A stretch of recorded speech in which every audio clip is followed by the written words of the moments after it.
Welcome again to Aspen Summer Words. I've already introduced myself, but I'm Adrienne Brodeur. I'm fortunate enough to be the new creative director at Aspen Writers Foundation, and I'm very happy to be here. I was in Aspen for the first time almost exactly a year ago today, attending this very conference as a guest faculty, and I remember at the time thinking that of all the writers' conferences I've been to, and there have been a good many, that this was by far and away the most inspirational conference, bar none. It had an astonishing faculty, this incredibly generous and hardworking staff, and then, you just need to look out the windows, the most inspiring location on earth. All this to say, I expect great things of you this week. No excuses. You should write, you should learn, you should meet new friends, make new contacts, and create a writing community for yourself that will long outlive your time here at Aspen.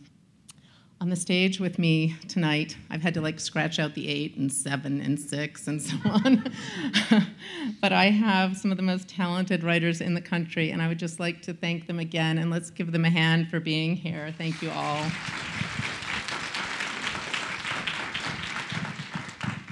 So here's the plan. Apparently Scott didn't get my email, but I am going to more or less, I'm going to introduce the writers one at a time because I thought at the time 8 seems such an unwieldy number to moderate, but I'm going to introduce them one at a time and then have each of them answer more or less the same question, which is really, when did you realize that writing was it, that was what you wanted to do, and how did you go about creating a writer's life for yourself? And then after we've gone through each person, I'll go in alphabetical order. Then we'll have some time for questions and answers, and then have a book signing at the end.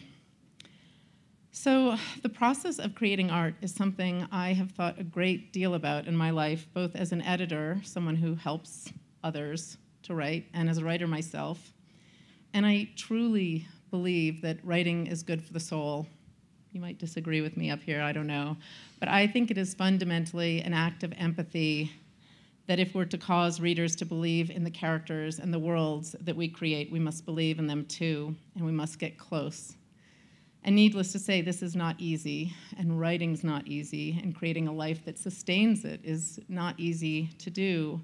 And it has to be done with intention. We all know of the pitfalls of rejection, writer's block, not to mention the sort of sketchy path to earning a living wage. But yet, how many people in this room want that very life, want to make writing the center of their life? I'll raise my hand. Anyone there on stage? So there are 6 people on this stage who've managed to make their imagination their vocation. So let's hear a little bit about how they have done it. Introduction. Sorry. Can you hold this, please?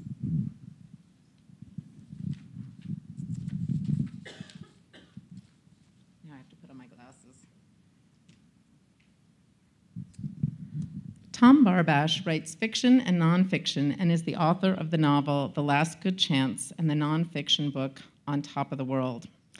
I happen to know Tom's editor, Lee Brodeur, so I was able to get an advance copy of his collection, Stay Up With Me, which will publish in September. And I have to say that this book will knock your socks off. It is so fabulous. It's funny. It's full of pathos. It's just wonderful. So I turn it over to you, Tom. When have you always known you were a writer? When did you find out, and how have you figured it out? I would say that I probably thought I was going to be a writer when I was about 6 or 7. And then put that aside for a while. It didn't seem in college, I didn't have a lot of models for people that were actually making a life of it. And my first job was as a newspaper reporter after college. And so my way into it, I just sort of started to write a little bit, and I showed my first attempts at short stories to a novelist who worked at Syracuse University, Doug Unger, who's actually one of my favorite novelists. And Doug sent me away and said, read John Gardner's The Art of Fiction, then come back and we'll have a conversation. So he sent me away, and he would continuously sort of bring me in and then send me away with something else to read. And then I'd start showing him more short stories. And eventually, his colleague Tobias Wolff let me into his graduate workshop while I was a reporter. It was sort of like the scout who plucks you out, when you're playing on a sandlot or something. So I'd only finished 2 stories, and he let me into his graduate workshop. I didn't have to pay, and I was in with these people who'd been already publishing, and sort of had were making careers already of it. And I fell in love with it pretty quickly. And one of the things I fell in love with was, I would say, was sort of borrowing the instincts of my mentors, allowing reading alongside with them, or actually being in a class where Toby Wolff would take you through a short story and you would read it entirely in a different way and see things you hadn't seen before. And I was telling my students when I met with them just a little bit ago, I'd never read stories more than once. Now I was reading them 5 or 6 times and getting more and more out of it, and I was so excited. And I would go out for beers with the other people who were in the workshop, and they'd read so much, and I'd have to just go home and try to catch up. I was also a reporter at the time, and so I would get there first in the morning, and I would leave last, so they thought I was really working hard. In the middle of the day, I'd write. So, I was sort of moonlighting. And it was a secret. I never told my parents at first. I didn't tell very many other people that I was actually writing, until finally I applied to Iowa and I got a fellowship, and I said, Dad, I'm going to do this. And then he looked up Iowa and he said, oh, well, this looks like it's legitimate. In some sort of way, I had to get beyond that in some sort. But I guess I loved having it be a kind of secret and going away and falling in love with it that way, rather than announcing to the world that I was going to be a writer and then feeling guilty that I wasn't doing it. And then I would say sort of a couple things in terms of making a writer's life for you that I tell my students all the time. You have to quickly become a professional, or develop the kind of habits that anybody will have in any kind of profession that makes it. A lot of people think that you're a creative type, and so you drink a lot and lay around, and then you'll become a great writer. And in fact, a lot of the same aspects of personality that make people good lawyers or good scientists or good in other fields are part of being. I mean, the people on the stage, I'm sure, have a lot of really good habits.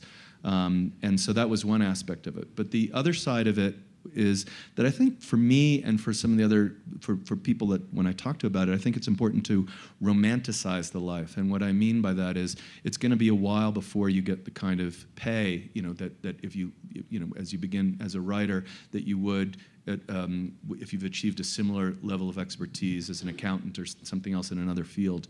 And so something about imagining the sort of great history of writers, or imagining how important books are, and placing myself within that context and taking myself seriously, I think was important to me getting my work done and being around people who cared deeply about writing. And so that was sort of about that, and also being used to doing without a little bit. I remember I lived in a $700 in the Bay Area, that's pretty cheap, cottage, and a friend of mine who was a lawyer and lived in a big house in San Francisco came and she looked at where I lived and she screamed.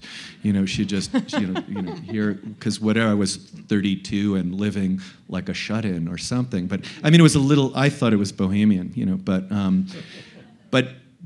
my point is it was important for me to be comfortable with that, because it took a while. I mean, now I can actually support myself. Okay, I'm married too, so, but so I think it's that combination of professionalism but also if it's a romantic notion to you, that can be a really good thing combined with just working really hard. So, one of the things that strikes me about what you said is how one person reading your work and taking it seriously made a difference. And that reminds me a bit of what Mo said when he was giving his toast tonight about how just one moment can shift things and something amazing can happen. But I think we all need that kind of affirmation from time to time that, someone's reading, someone's thinking deeply about what you're writing and caring about it.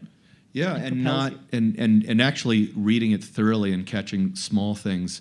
I always say you need to surround yourself with subtle readers, because people, it's important for you to write to someone who reads well, I think, and so that for me, I got that so early on in the process. I felt so lucky. So. Yeah. right, will you pass the mic on to who's next? Laura. Laura Fraser, is an award-winning essayist and journalist and the author of All Over the Map, a travel memoir and sequel to her New York Times best-selling memoir, An Italian Affair. And I attended a panel last year with Laura on it, and she was so charming and intelligent and entertaining that I immediately bought An Italian Affair, which turns out to be one of those books that you just have to devour whole, one of those like, do not bother me unless you are on fire kind of things, which I think might have been what I said to one of my kids. But I loved her book. I had a great time reading it, and I'm curious, tell me a little bit about your path. Thank you so much.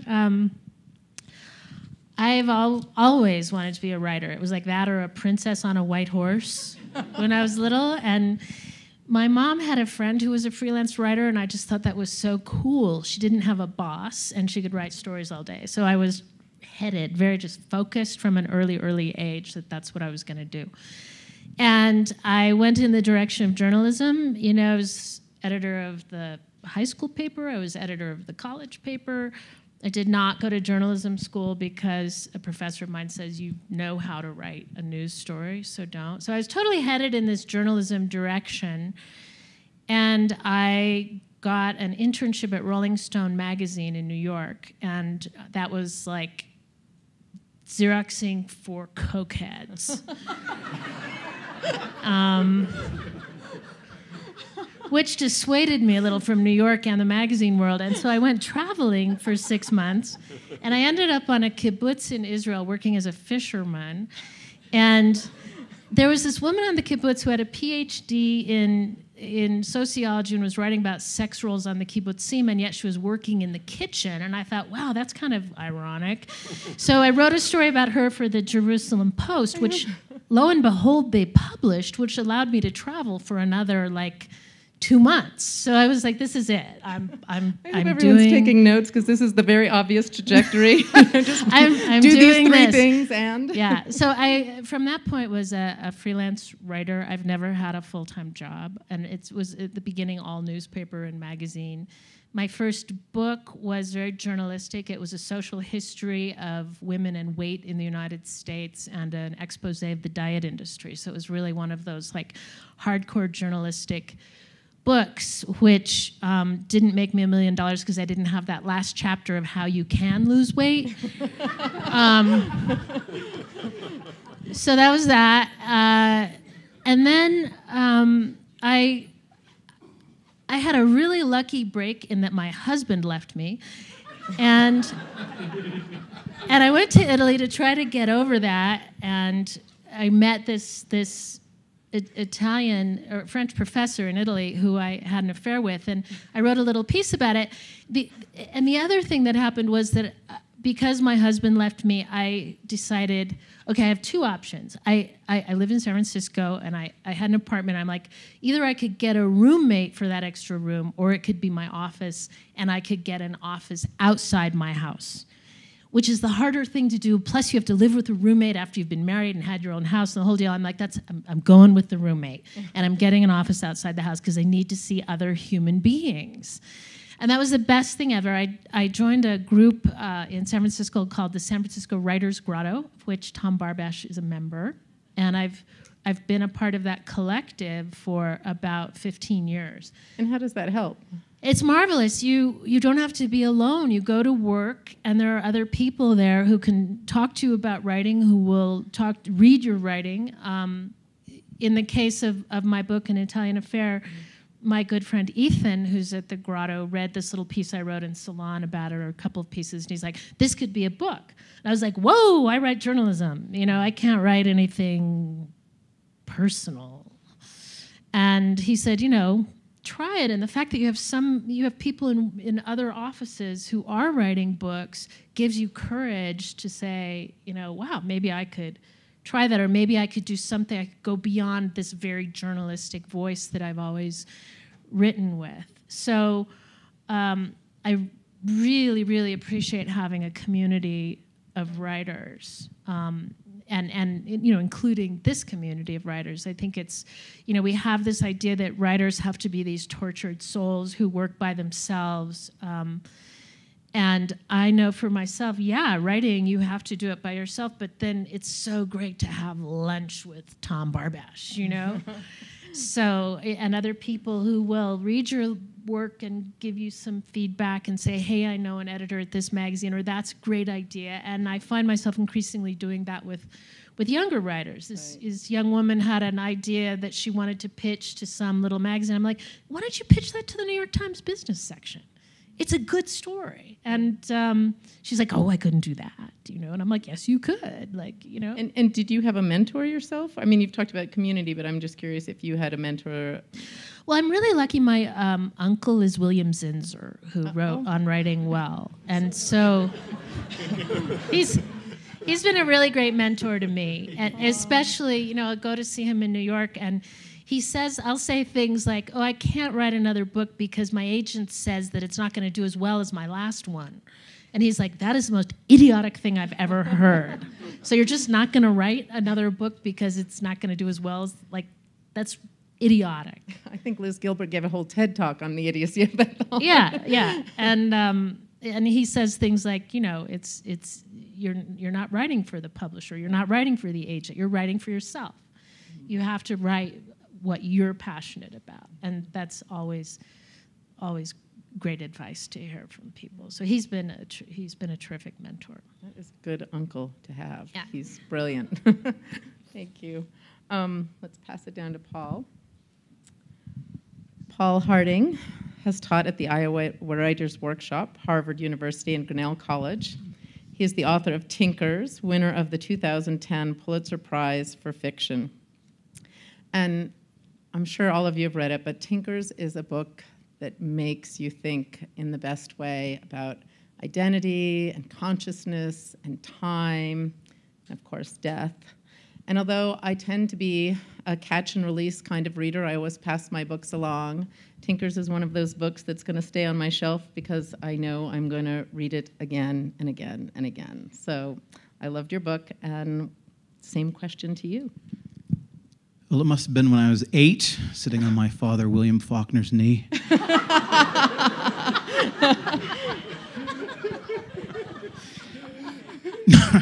It's rather more modest than that. I think I began my life as a writer like a lot of people do, which is I was a reader who dreamt he was a writer.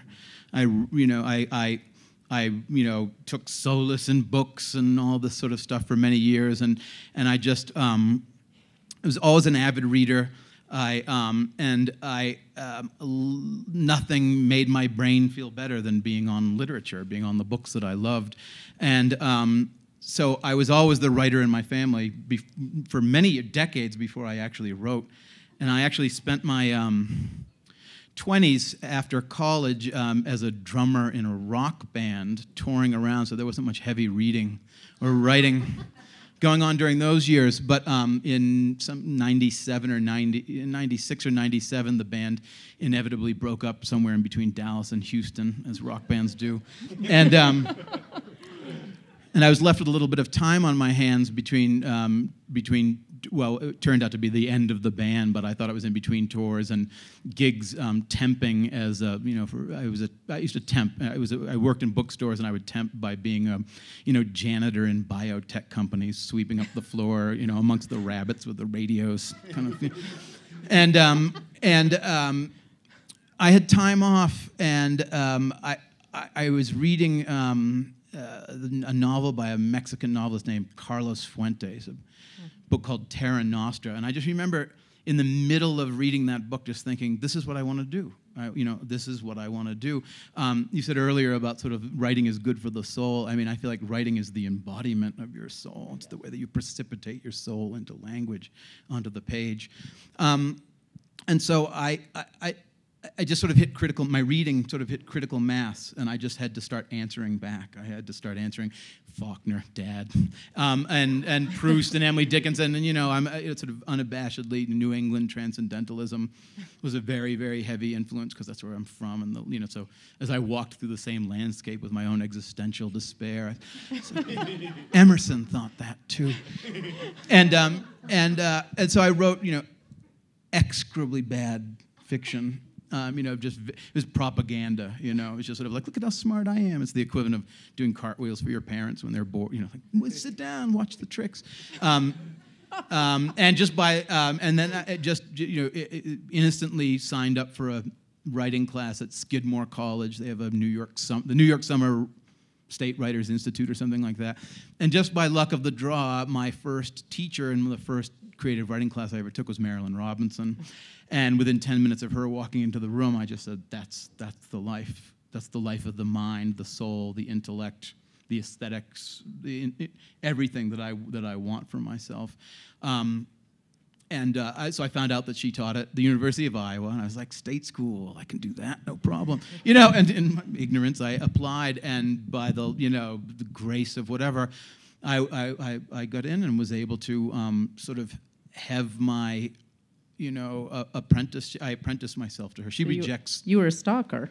It kind of was. Well, we could talk about that because years afterwards, I didn't really get to study with her that much. So years afterwards, I would actually return to Skidmore College and actually sleep in my car in the parking lot because I didn't have enough money for a hotel. I'd find out when she was teaching, and I'd contrive to be at the door when when her class got out. Marilyn, you want to get some coffee? And sometimes she'd say no, and I'd just drive back home. But it was just that, your mentors modeling the life of a writer. And something that's kind of is that she and all of my other teachers, Elizabeth McCracken, Barry Unsworth, always said is don't mix up writing with publishing. And I was lucky. I had the good fortune of not being able to... I finished Tinkers and could not get it published for 5 years. So I spent 5 years teaching freshman composition, expository writing, because it was Harvard, it can't be, T.S. Eliot got a C- in it. But I spent all of those years teaching freshman comp and actually spent 5 years making art for art's sake, which goes back to that. I wasn't writing for an editor, I wasn't writing for a publisher, I wasn't writing for readers, I was just making the art that I would make if I was left to myself, because that was not only a real prospect, it was the case. And so that's just by way of amplifying, which is just that writing is not a means; it's the thing itself. It's the subject. It's not the predicate. Publishing is lovely, but writing is the thing itself. Yeah, I think it's brilliant advice to separate writing from publishing, and if anyone wants to do some stalking, I can give out room numbers later. All right, so Pam Houston is next. Pam Houston is Director of Creative Writing at UC Davis and teaches in Pacific University's MFA program and writes novels, stories, and essays. Her books include Cowboys Are My Weakness, Waltzing the Cat, Contents May Have Shifted, and many more. I have read every book Pam has ever written and have never tired of her candor, humor, and fresh voice. The thing that amazes me about Pam is that, as someone who has never dated a cowboy and not traveled to the ends of the world doing... There you go. I'll think about that. Done any daredevil stunts around the world. As a reader, one feels that, I've always felt that you're writing your books absolutely just for me, and thank you. In any case, can you tell us a little bit about when you knew, and were you also a child? Does everyone up here knew when they were 5 years old? Yeah, I did. I was an only child of much older parents who were pretty big partiers, which I've learned is the nice way to say that. And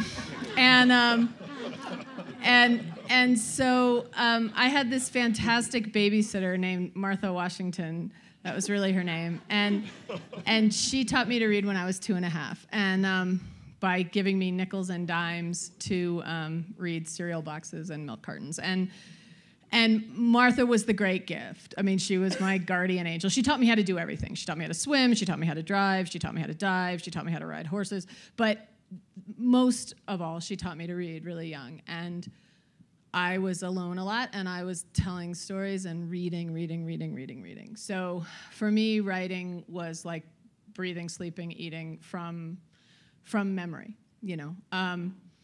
I decided to go to graduate school for creative writing that was kind of my declaration on behalf of it. And I wound up at the University of Utah in a PhD program where my work was hated uncategorically by everyone. Well, not my colleagues, not my cohort, but all the professors disliked it a lot. In fact, my primary professor, oh no, it's not. My primary professor had some rules about writing, and they were no trees, no snow, no skiing, no mountains, no eyes, and no female bodily excretions. And if you have read my first book, Cowboys Are My Weakness, you know that that book is pretty much an ode to those things.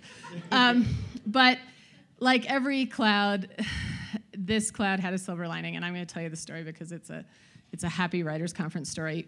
The graduate students at Utah at the time started a conference, which still exists, called Writers at Work, but it was my year that started it. And what we got at Writers at Work for all the volunteer work we did behind the scenes running the conference was a 20-minute consultation with a visiting agent, writer, or editor. And we were meant to put in 3 names of the people we wanted to work with. And because my work was so disliked by my professors, I would have never had the guts to have an agent or an editor look at my work. I didn't think I was ready. I probably, in truth, wasn't ready. I had an evaluation from one of my professors that said Pam should find something else to do with her hands. And I just want you to know that I was very shy and unassuming. I was not who I have grown into. I was not my brassy self back then. Anyway, so I signed up for Charlie Baxter and some other people. And when I went up to see who I had been assigned with, the lady at the desk said, "I'm sorry, all the people you wanted, their plates were full, better luck next year." To which I just said, okay, because that's how everything went for me at Utah. And I didn't even notice, honestly. I was like, oh, well, that'll save me that humiliation. So I was walking away, and a woman came up to me and said, I just saw that woman be shitty to you, and my plate's not full. And if you want to give me a copy of your story, I'd be happy to read it. And that woman was Shannon Ravenel, who was the series editor for Best American Short Stories all through the 80s and who started Algonquin Books of Chapel Hill. And I only had one half-decent story. That's the truth. I had some crappy stories and one half-decent story. And I gave her the half-decent one. And she showed it to a woman some people in this room remember, Carol Hawk-Smith, who was my editor then for 20 years. And she also sent a Xerox copy of it by mail, because that's when this was, to a woman named Liz Darensoff, who became my agent. So and still is my agent. So every single thing that happened to me professionally happened out of that moment of unanticipated, unasked for kindness.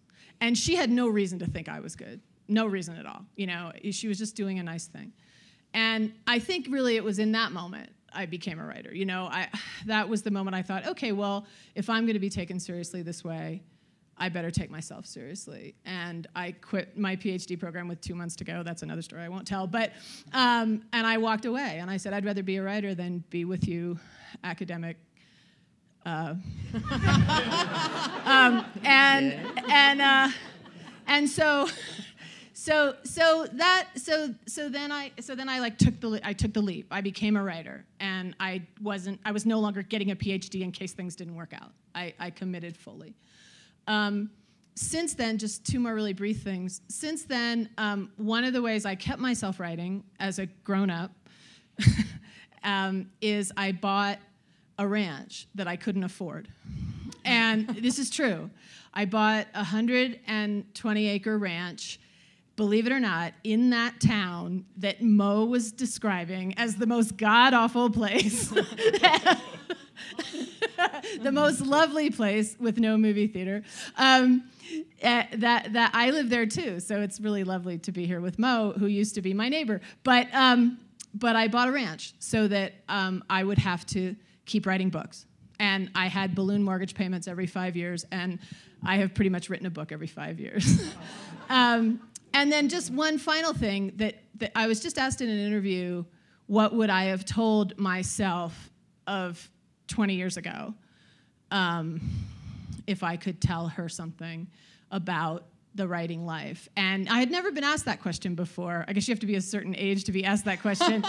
But I had never been asked that question, and it was a live interview, and so I had to answer it quickly, which is sometimes the good thing. And what I said surprised me, but I thought it was interesting. I said, I would tell her, you're going to do a lot of things artistically to impress the wrong people.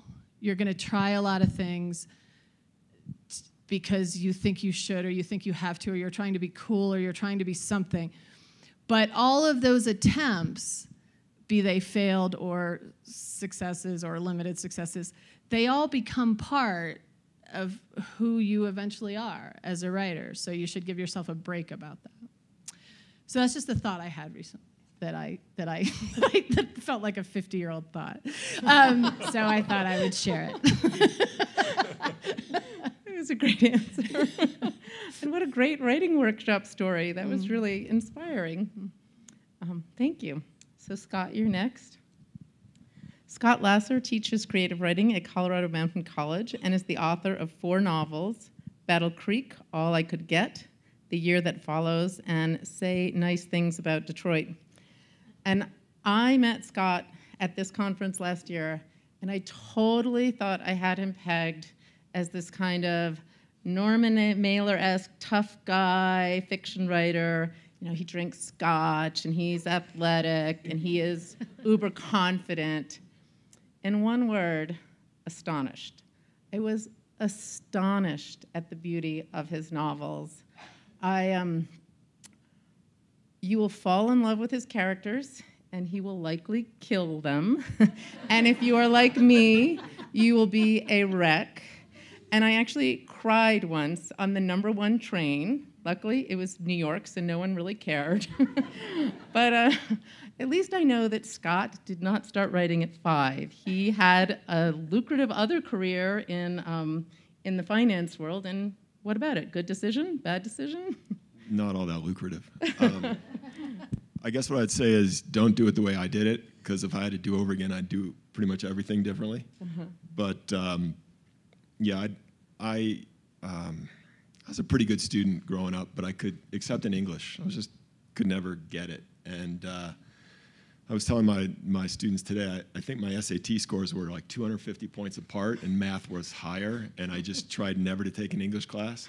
But I ended up this one summer at college, I ended up working in a steel plant in Detroit, and it's just a nasty job. And I would get home, and I needed something to take my mind off the noise in that plant. And so I picked up a novel and started reading it. And from that point on, I was addicted to reading. Like one chapter, and it was The World According to Garp, by the way. That was the book. And I remember the second book, too, which was All the King's Men by Robert Penn Warren, which nothing alike. But between those two books, I'm like, God, I got to do this. So I went back to college and was reading novels all the time, except I never took an English class because I was scared of them. And I think to this day, I've really only taken one survey class, which was an undergrad survey class that I took when I got my MFA, because I figured I should do that. And then I got out and I taught for a couple years at Michigan as adjunct faculty. And by this point, I had this girlfriend who was working at a university, which I will not name, but is best known for engineering. And they were looking to hire a fiction writer, and Richard Russo applied, and they wouldn't talk to him. And I figured, well, if Richard Russo can't get a job there, Scott Lasser better find another career. And I ended up writing nature shows for Marty Stauffer, so you know him. And that lasted 3 months till he lost his contract. And so one Christmas, I was waiting tables at the old Arthur's Chinese restaurant, except I think by then it was called Asia or something different. And I couldn't get enough shifts, and I had a wife and a child and 2 degrees from two pretty good schools. And I was thinking, you know, my life really should be going better. And so I just happened to be reading Michael Lewis's Liar's Poker. It wasn't when it came out, it was after, but I just read that book and I thought, I could do that. It's about bond traders, by the way, at Wall Street. And so I called up this friend of mine and said, hey, I want to be a bond trader. And this is, like I said, don't do it this way. And he laughed. I mean, he literally was laughing on the phone, and I couldn't convince him I was serious for 5 minutes. And then finally he said, okay, look, no one's going to hire you as a nature show writer to be a bond trader. You have to go to business school. So I went to business school, and I got the job. And I started my first novel when I was working as a summer intern at Goldman Sachs. And I just have to say, it's a horrible job. Don't ever take that job. And the day, you have to get to work at 7 in the morning.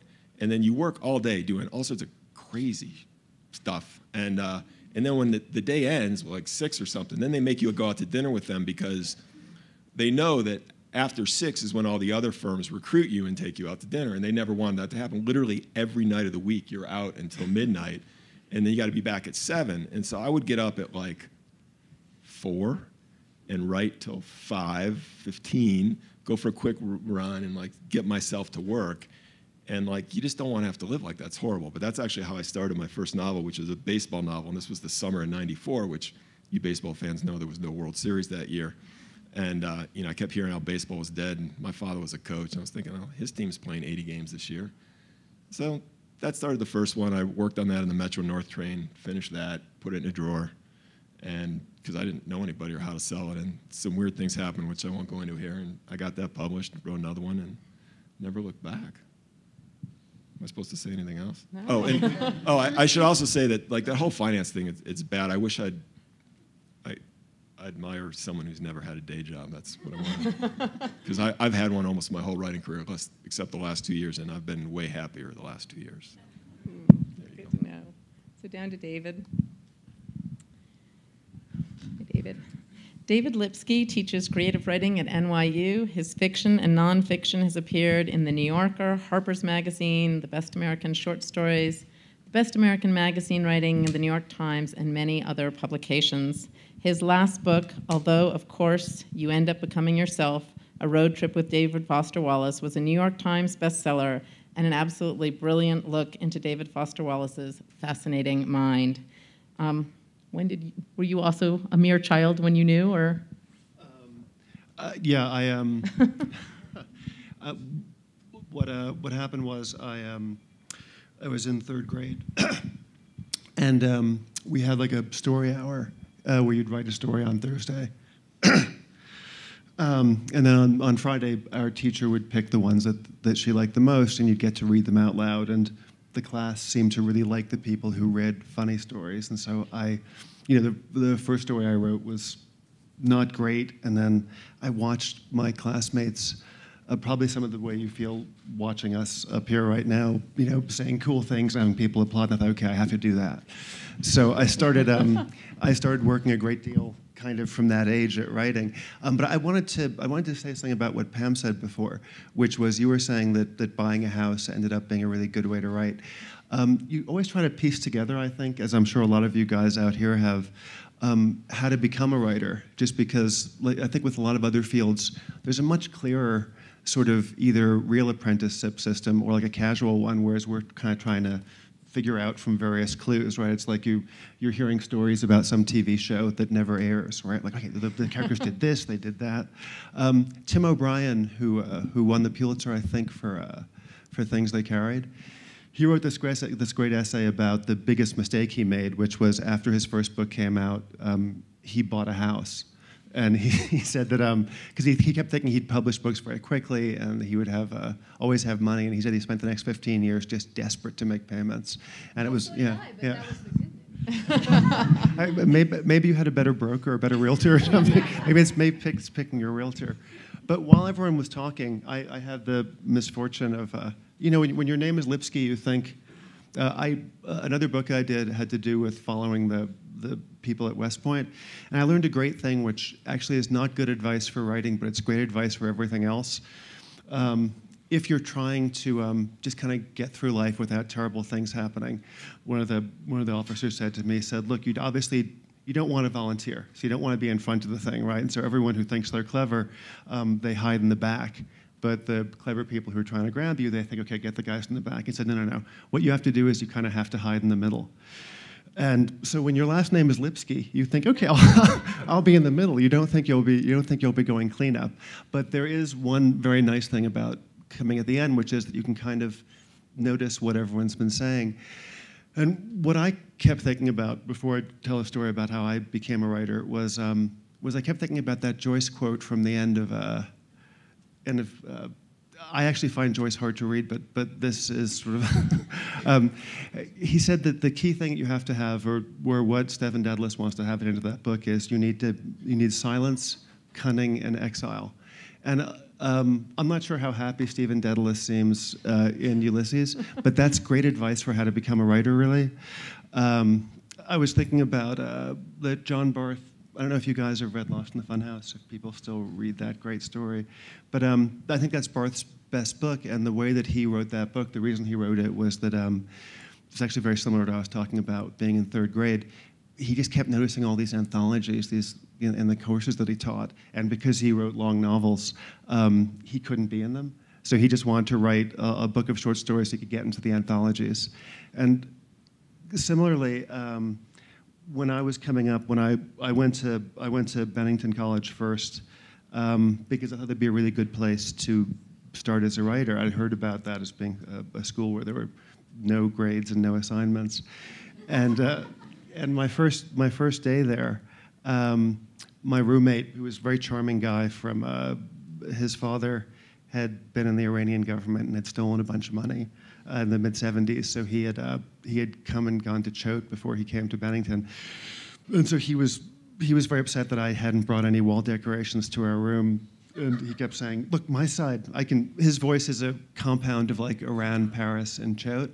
So I'm going to do his voice for you now. It's like, God, Dave, you know, my side, posters, everything. Your side, nothing. But look at my side, tapestries.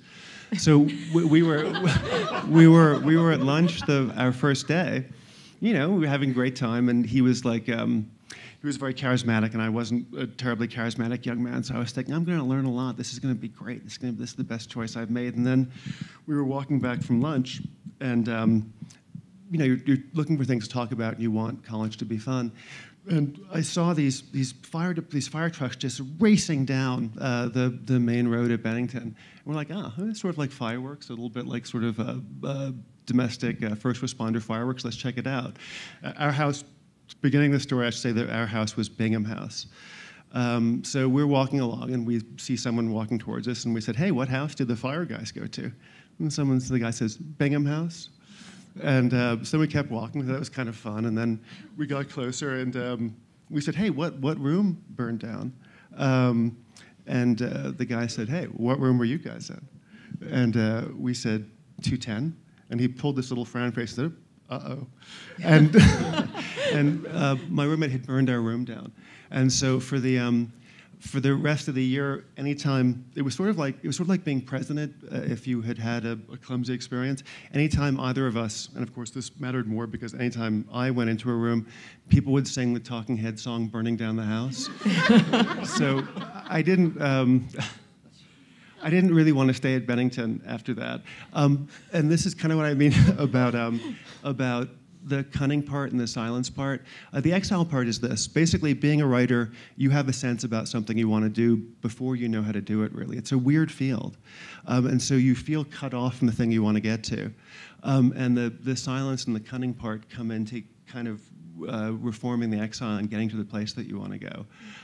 For example, when I was at Bennington, one of my professors was a gentleman who had published in the New Yorker a great deal in the 50s and 60s, and he was complaining about his editor. He kept saying, you know, "She will not read my stuff anymore. She used to publish me, and now she brushes me off." And I was like, "Yeah, that's terrible. That's awful. What's her name?" Because it's always better to send things not to the slush fund, but to a person's name. And one of the nice things about Bennington was and I'm sure you guys are having this, people who've gone to writing programs and certainly here, there was this great thing of meeting other people who had had that experience kind of feeling exiled from where they wanted to go and were being sort of cunning. One of my classmates was a writer named Bret Ellis. And so he and I became very close friends because I'm sure you guys are having this experience tonight. One just hasn't met a lot of people who also want to write or who read strategically, who read trying to figure out kind of how you get your stuff published. And so Bret and I were very close, and then he showed me the draft. And this, by the way, does not reflect on my abilities as a writing teacher, but he showed me the draft of his first book, Less Than Zero. And it's become a movie, and it's basically the main, like when Bret was in trouble a couple of years ago, what he wrote to get out of trouble was the sequel to Less Than Zero. Mm-hmm. But when he showed me the manuscript, I thought it was not great. So I said, this is good, it'll be published, but it's kind of sensationalistic, and years from now you'll be embarrassed. So we stopped being friends, and it ended up, and I don't know if this won't happen here, but like it ended up having this terrible schism in their writing things. Like his friends would pile up on stories that my friends, or even worse, I did. So I realized kind of I had to get out of Bennington, and so this is another part of the kind of cunning thing you have to do. And this is all preamble to another story, by the way. But I realized I had to leave Bennington. And so I thought, what's a clever way to leave? And I looked at the people who were teaching at Brown. I thought I would stay in the B's. And I had never read their work. There were a gentleman named Jack Hawkes and Robert Coover, but I wrote them a letter saying, you guys are the writers who've meant the most to me.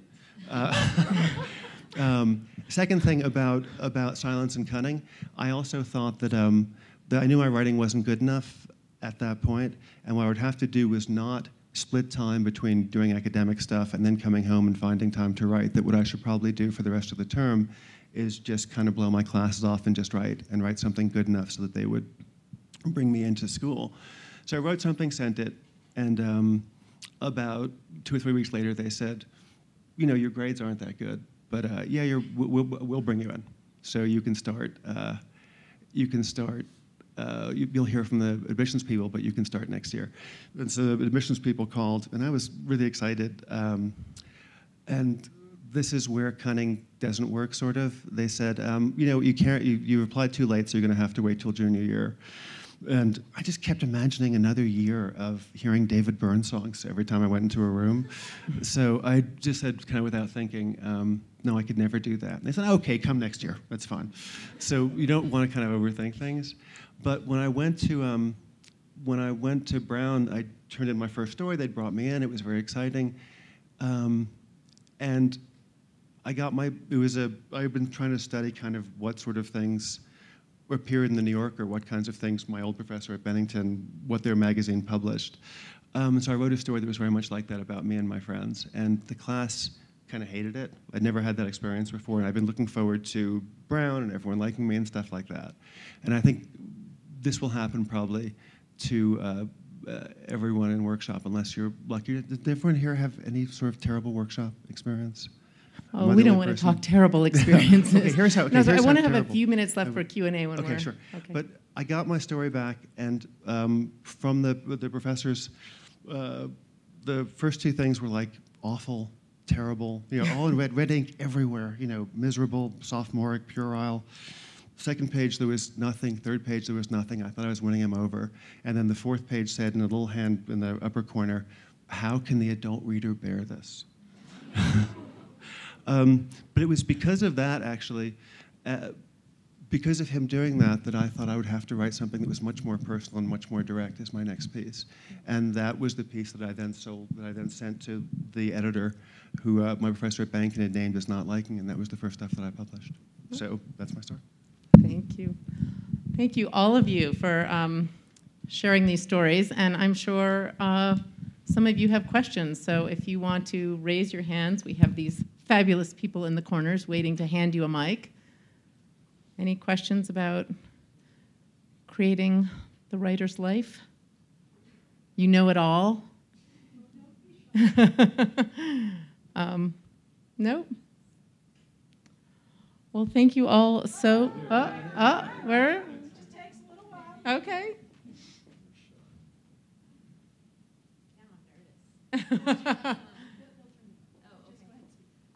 So, do you write, when you're writing something, do you write it, let's say, for the New York Times specifically, or is it already written for yourself and you decide, okay, now I'll try and send it here, if that makes sense? It does. Do you have a question? Do you have a particular person, or do you want each person to answer? Because it feels Whoever like there was feels like they can answer it. some division of writing and publishing, and some cunning, and some, they're all over. So I don't know who wants to take that on. I'll try it just because I have a collection that's coming out, and I have stories that are in different magazines, and some of the different magazines have very different taste. And I've never, and someone asked me, actually, because I have a couple stories that are in McSweeney's, and they said, oh, did you write those for McSweeney's? And I didn't, but when I finished them, I thought, well, this is probably more appropriate for McSweeney's. But there's a difference between, I like writing in sort of different modes, different ways, but I think you're better off doing that than trying to tailor. Editors sort of have a sense of when someone's trying to tailor their work towards them, and yet editors consistently say to me that they really want students to have researched the magazines and send them stuff that's appropriate. But there's a difference. So I think you're better off writing it and then knowing a little bit about the marketplace and thinking, well, this would be a good fit there. So. Yeah, I think probably for a lot of us, we've had both experiences. If I'm writing what I consider, my own work, which is a vague category, I would definitely agree with Tom. But often the New York Times or another magazine will call and either say, would you be willing to write a piece on? Or they'll call and say, what have you been thinking about lately? In which case, I know right off the bat that I'm writing for them. So it just puts me in a whole different mindset to begin, like if I'm writing for Orion and say, I happen to notice it was here, and Orion says, well, what have you been thinking about? And then we'll have this conversation. Well, I still know that I'm writing for Orion, which just means right off the bat it's going to be a different piece than if I were just noodling around by myself. I add one thing to that. Yeah. Just as someone who's done a lot of magazine writing and pitching stories where I have to go to them rather than them calling me, you really have to, you want to write about what you're really interested in, but then say, okay, who would that be appropriate for? Who might publish it? And, how would it fit in their magazine? So you really have to kind of study, their voice, their point of view, their readers. Have they done something like that before? And, then craft a pitch. I always tell people, they ask me, can you send a pitch to a bunch of different magazines at once? And I say, well, you can, but if you do, you're doing it wrong. That you really have to craft a pitch for a story to a particular magazine. But it's kind of, not to say that you should write for certain magazines. But I'm someone who makes my living that way. Otherwise, I don't pay my rent. And so it's like, okay, what can I come up with and who can I sell it to? It gets much more practical. So. Any other questions? Great. In the very back.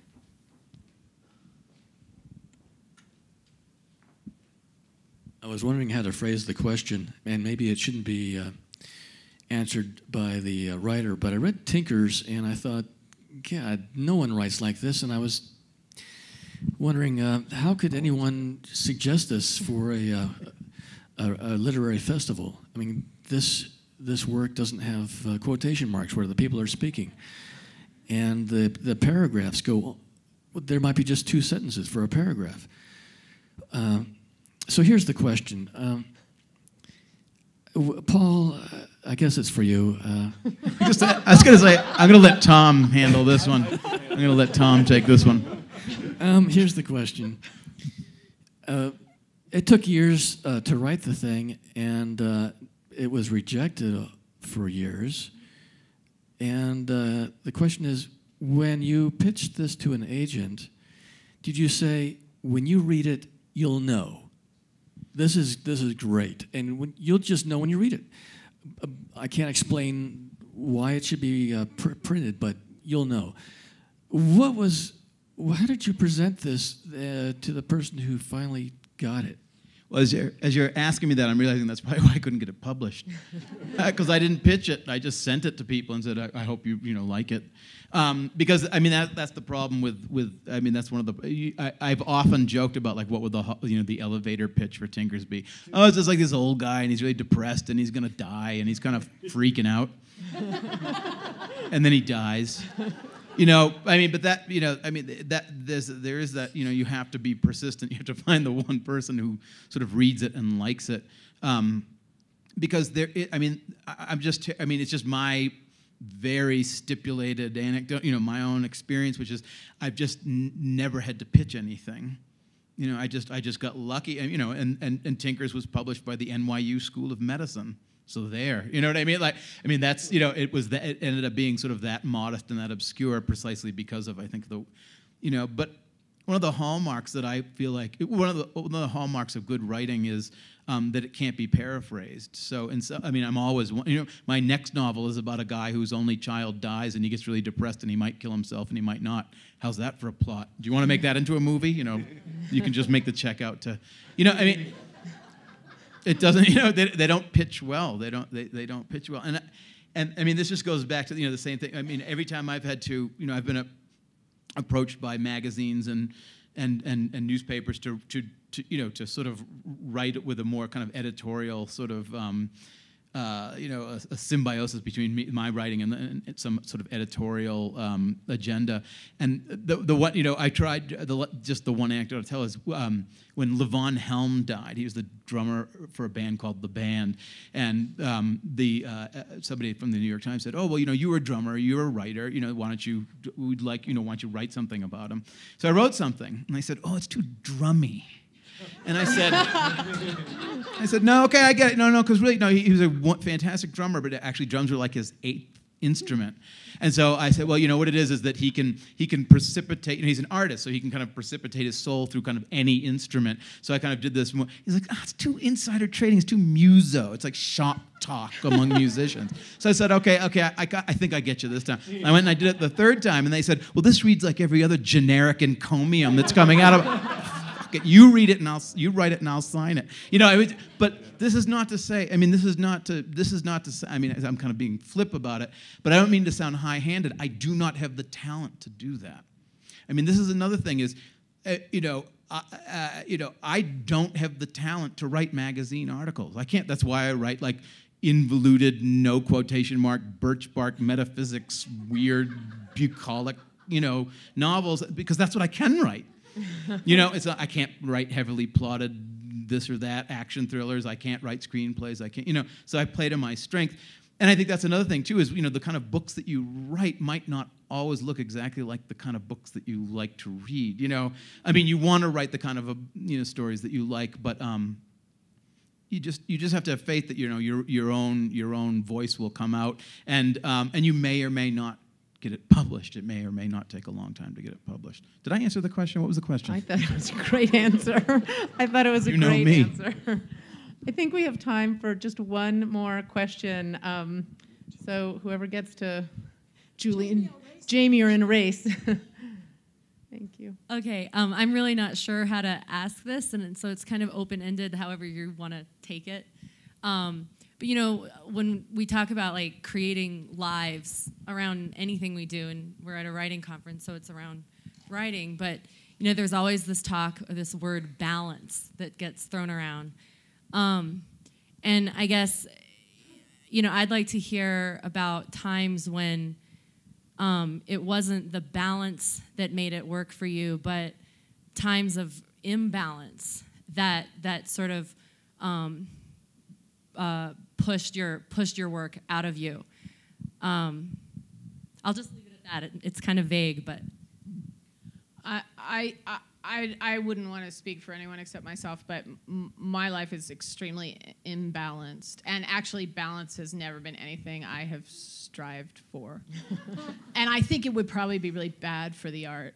I think balance was, the idea of balance was invented by somebody with an analytical mind, and analytical minds are really great for getting us up in the morning and paying our balloon mortgage payment and assuring us that it's all going to be okay, even though it's clearly not going to be okay.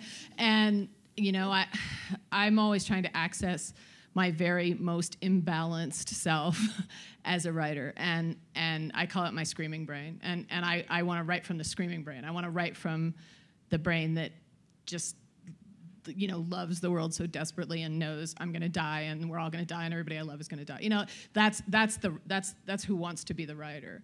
So, and then just habitually, I'm a binge writer, so I'll write for 42 hours and then not for 3 weeks. I'm an idiot that way.